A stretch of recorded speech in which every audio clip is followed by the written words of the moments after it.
Cirebon, dikutip dari Senayan.com.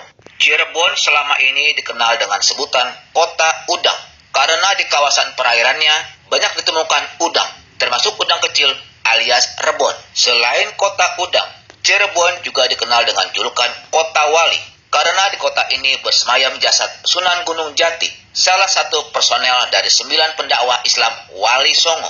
Itu dulu. Kini, Cirebon masuk kategori zona merah terorisme.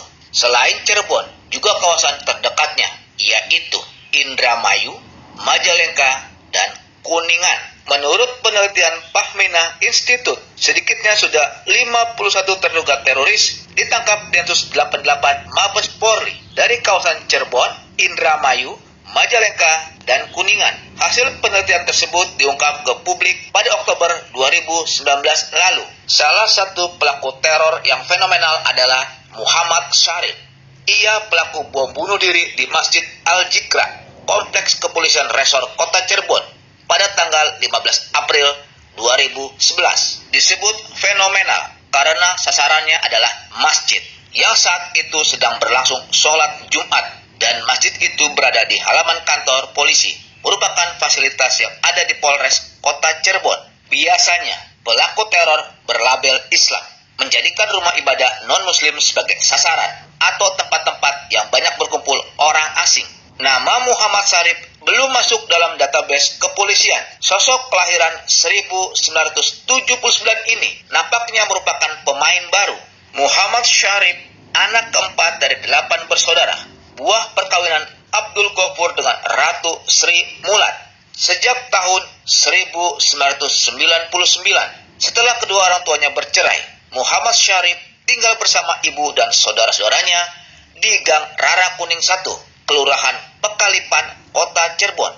Muhammad Syarif adalah alumni SMA Taman Siswa Cirebon dan dikabarkan pernah nyantri di sebuah pesantren di Kota Solo. Menurut penuturan Abdul Ghafur, ayahanda Muhammad Syarif, anak lelakinya yang gagah itu dulu bersikap hormat kepada orang tuanya, kemudian berubah drastis, suka berdiskusi soal agama.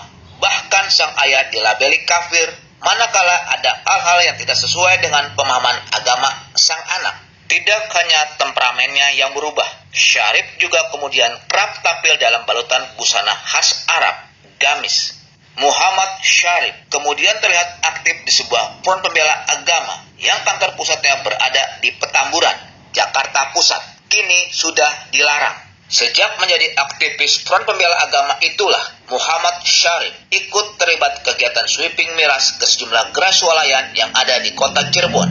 Pada tanggal 19 September 2010, Muhammad Syarif bersama 12 orang lainnya berpakaian ala ninja, berjubah, dan memakai penutup wajah, menyerang 3 minimarket Alfamart di Kota Cirebon dan menghancurkan minuman beralkohol. 6 penyerang ditangkap. Syarif dan 5 rekannya berhasil melarikan diri. Awal April 2011, Muhammad Syarif terlibat pembunuhan anggota TNI Kopral Kepala Sutejo berusia 30 tahun. Keesokan harinya, 3 April 2011, polisi menemukan SIM C milik Muhammad Syarif tak jauh dari jenazah Kopka Sutejo, anggota TNI yang bertugas di Kodim 0620 Sumber. Nama Muhammad Syarif pun masuk dalam daftar buron kepolisian untuk 2 kasus.